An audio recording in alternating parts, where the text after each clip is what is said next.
Hi, I'm Dr. Greenbrier Almond. Welcome to another program of Tender Loving Care. Each week on Channel 3 we've been talking about this interface with creativity, and we've been going on and on for about 35 years, but now we are at Artistry on Main, and we're talking with local artists, and we're talking about creativity, and I have a very special guest today, Ryan. Hi. Thank you for coming on. Oh, thanks for having me. And you are local, and that's a good thing because I'm local. Very local. Yeah, Buchanan Upshur graduate 2001. Yep, that's correct. Born and raised in Buchanan, West Virginia. Ran away for about 10 years and moseyed my way on back to raise a family and make some art.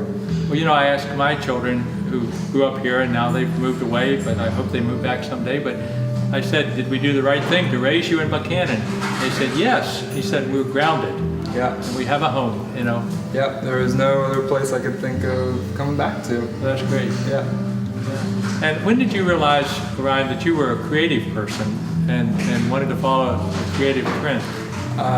Pretty early on. It was, it was the first time I could pick up a crayon. I'm watching my son now, who's 2, do the same thing. I mean, drawing with his hands, with his feet, just really getting in. And I never had anything but encouragement to do that more and more, and used all the resources that were available to me and just keep going. Any particular art teacher or someone who was a great encouragement to you? There was Mrs. Brown at Tennyson Elementary, where I went to school, and even all through high school, Walter Crossett. Oh yes. Yeah, really, got me into pottery, which just expanded my horizons all over the place. It was and Teresa Mason, who's actually part of the gallery. Right. She organizes these classes that we do. Yes, yes. And by the way, we should just plug the gallery just a little bit. We're open. Artistry on Main reopened after second permutation of the Main Street Art Gallery, and we're open every day of the year except Thanksgiving, Christmas, and Easter. And through the week it's 10 till 6, and then on Sunday it's noon till 6. And we have classes where artists are promoting their art skill, and we'll have classes in various genres. We have painting, poetry, writing, probably have pottery or things like that in the future. Yeah. Are you going to be teaching a class? I'm hoping to teach a sequential art class, which basically is the art of drawing and making comics and storyboards. Oh, wow. So with the new influx of comic interest that's kind of come into Buchanan recently, I'm hoping that we'll really get people out of the armchair reading them and just into creating them and learning how to absolutely themselves. Look at how many there's old characters, the ones that I grew up with, Spider-Man, Superman. I mean, these are movie heroes. Yeah, wow. Yeah, and have been an inspiration for generations. I mean, so what we're seeing today. One of my favorite quotes about Walt Disney, and of course Walt Disney World and things he's created. He said, "Remember, it started with a mouse." Yeah. So creativity, simple beginnings. Yeah, creativity begins that way. Yeah. Well, why don't you show us some of your art and then tell us more of your story as we go along here. But each artist has a booth, and this is your booth. Yes. You've already told me there's many more things you could have put in here. Right. So people have to come to the store often, don't they, and then see what's new. Right, and hopefully I'll cycle things out, but also I do a lot of fairs and festivals, things like that. So things get cycled through. Right now I have just mainly paintings, shadow boxes, and these cards, which are block prints and also digital prints. Tell me a little bit about block prints. First of all, this is an owl. Right. I'm a doctor and psychiatrist, and I've always been fascinated by the owl. I don't know if it's wise or not, but but it's a beautiful rendering. Right. The owl. Is in touch with spirituality through all kinds of cultures and mythologies. I'm really attracted to owls and ravens, especially, or two birds that I find that really speak to me. Yeah, why don't you dress the raven here too? You have that too. Yeah, these birds have really rich history, like all through Western and Eastern cultures alike, especially in indigenous culture. And I really enjoy the way, especially the raven with its black feathers. is a stark contrast to the winter landscape that it finds itself in so often when you see it perched on a fence post in your yard. Yeah, or a dead limb like this tree. Right, and then yet they're very mischievous. They're one of the smartest birds. They know how to use tools. They have symbiotic relationships with other animals. It's like a lot of things you wouldn't normally know watching this large, ugly bird cawing outside your back door. Edgar Allan Poe has a raven talking. Do they talk? Do they? I don't know that for sure. But they're able to mimic a lot of sounds more than they could learn how to say. Right, and I think there are records of crows talking, but it's definitely not a normal occurrence. And I've heard a lot of folklore about if you slit a raven's tongue down the middle, if you would ever want to do something like that. Oh wow! They are able to have even more sounds and the abilities. Well, I'll tell you a story about crows talking. I've been doing this program for 35 years, and one of the programs I really wanted to do was a family way out in the country at Beans Mill. Okay. And they had taken in foster children over the years, 70 or 80 foster children, and fascinating couple in that right. Yeah. But they had talking birds in their kitchen, and they would feed them. Gradually, the birds would just come inside. They left the windows open, the doors open. It's out in the country, and so here we are sitting in their kitchen, and they're calling these birds in, who then identify themselves. So they have names. And you know, they talk as if the telephone's ringing.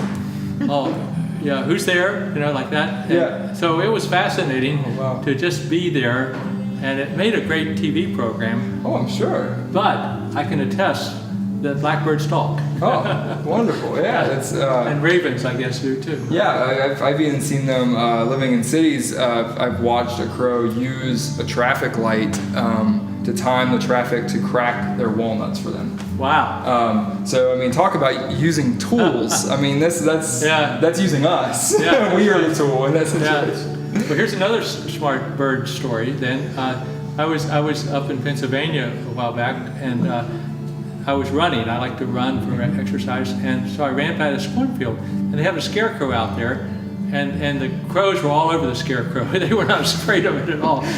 But the other thing, the farmer had a little sound system like gun shooting, boom, boom, boom. But there was a pattern that repeated itself. So the birds had learned the pattern. Yeah. They were not even afraid of that gun shooting. Yeah. Patterns, facial recognition even has been shown that they will remember you if you ever cross a crow. So that's why. So you out of admiration, you have portrayed these animals. Then is that right? Right. Yeah. So I mean, some of these animals are the first ones that you see with signs of spring, like the red-winged blackbird. Yeah. It's the first color really to come out of the landscape. And I've seen them already this year, and I'm so happy to see them because it's a harsh winter. Yeah, and owls, I mean, are almost the ones that are never seen. Yeah. It's very hard to catch a really good glimpse of an owl. Now, when you actually do what's it called? A block print. Block print. Yeah, I carve it into a block of linoleum with an array of carving tools, depending on how deep I want to go or how fine I want the line to be. And then I ink it up with a roller or a brayer. And then I don't have a printing press, so I do it all by hand. And I try to register it as best I can without these other tools that would probably help me. And so that's why I don't have a whole lot of them on display. I do them in short runs, and then do you number them? If someone bought them, they will get number 1, number 5? No, sometimes I number them by the run that I do, but these ones haven't been numbered. They were kind of a rush printing to get into the gallery. And then I like the thing about printmaking is that you want them to be all consistent. A lot of what I like to do is to challenge that notion and add a little bit of color by hand afterwards, or do little things to change the landscape a little bit. Yeah. So that creativity, you just keep developing that.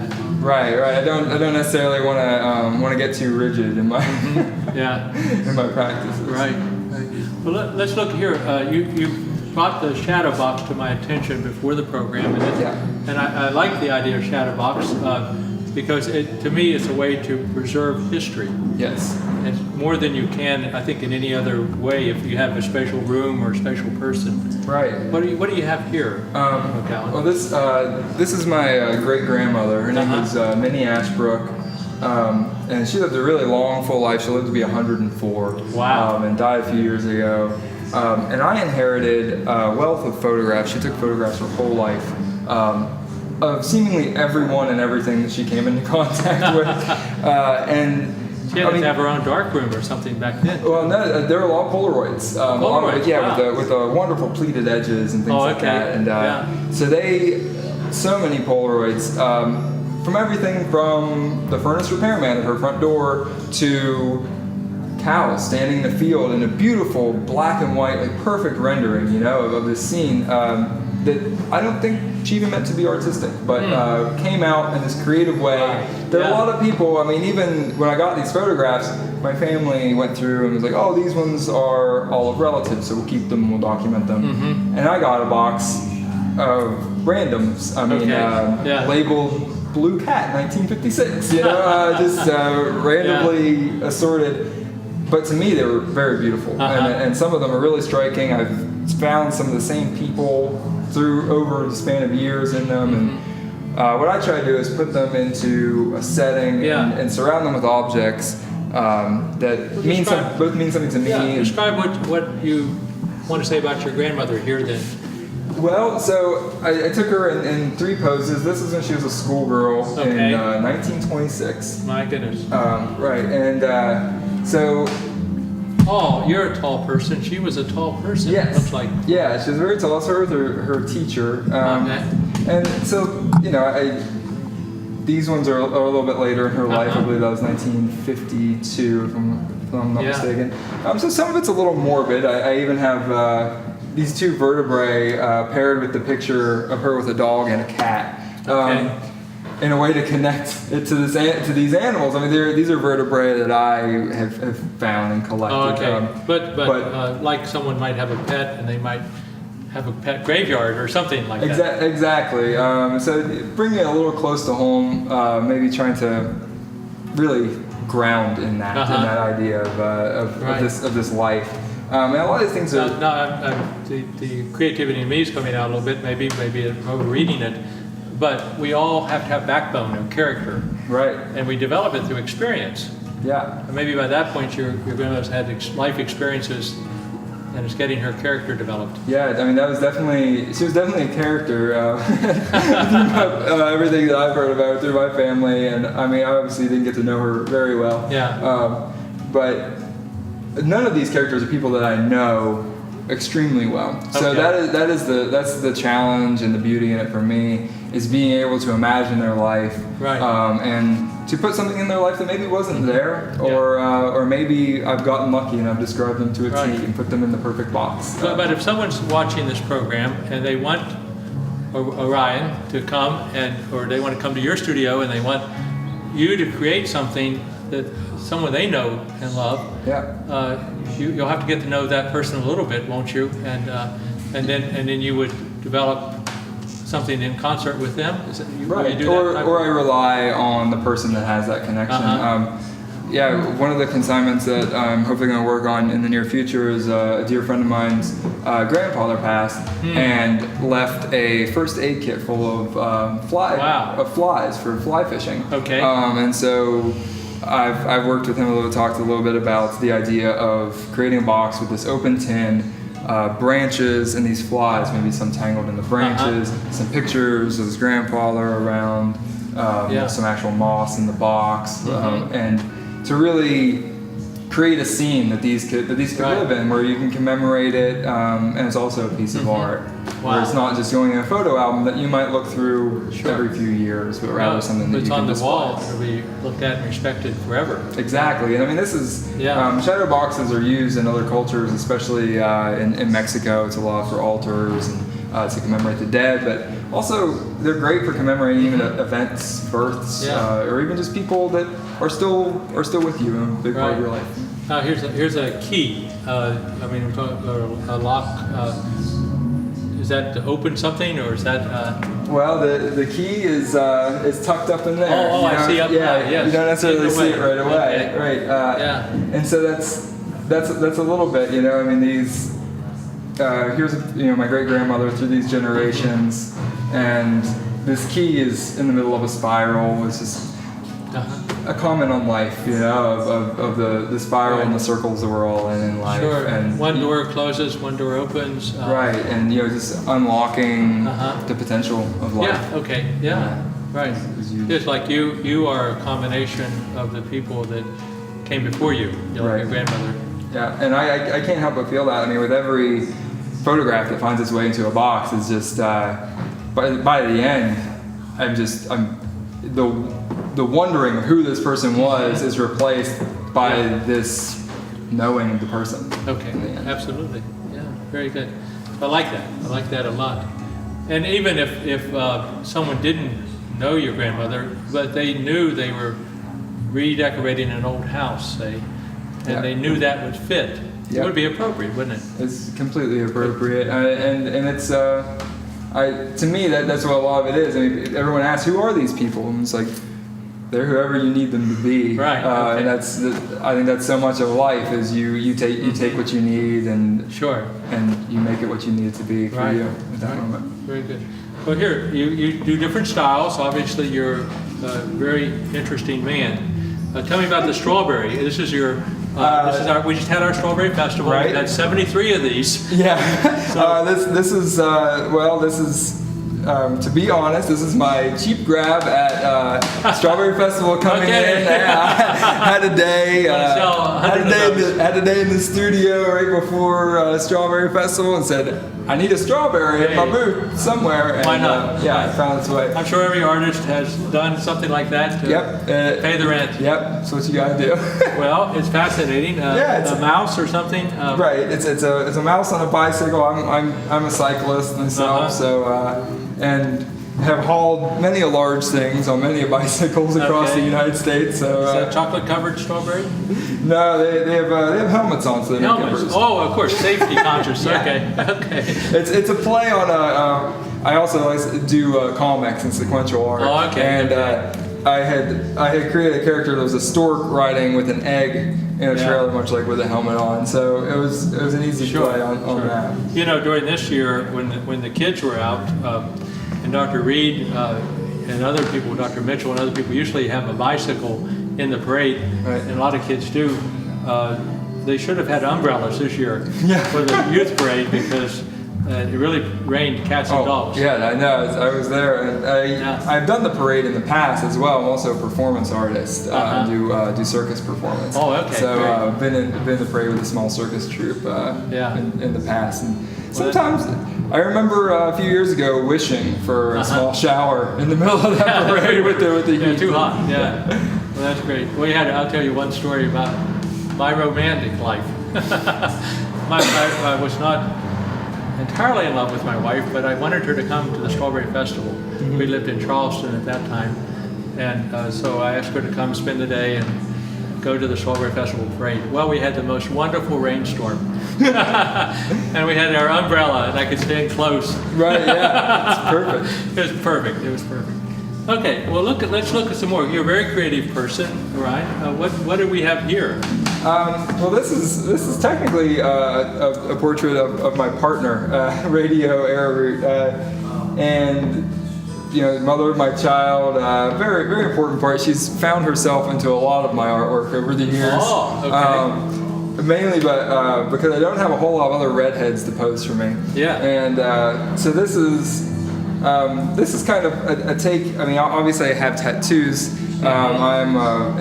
Tattoos, I see them on here. Right, and I appreciate street art a lot. Okay. I've lived in a lot of large cities, and I find street art to be just a great use of an otherwise barren landscape in a lot of respects. Sure. Sometimes it is definitely tacky or overused. But so this was kind of a play on combining those two things of the decoration of a landscape and of a building to the decoration of a person and another skin. And it honors her. Right, and this person is actually spray painting probably the nicest art piece that is found on the entire building or person, and it's just kind of going to show this beautifying of a space, of a person, this appreciation for that space rather than the vandalism of it. Okay. And this is also maybe a take of living isolated in a city as maybe I have in my time. I spent a lot of time traveling by myself and feeling lost and alone from the buildings. There's no other figure here except Root as she's part of the building. Yeah.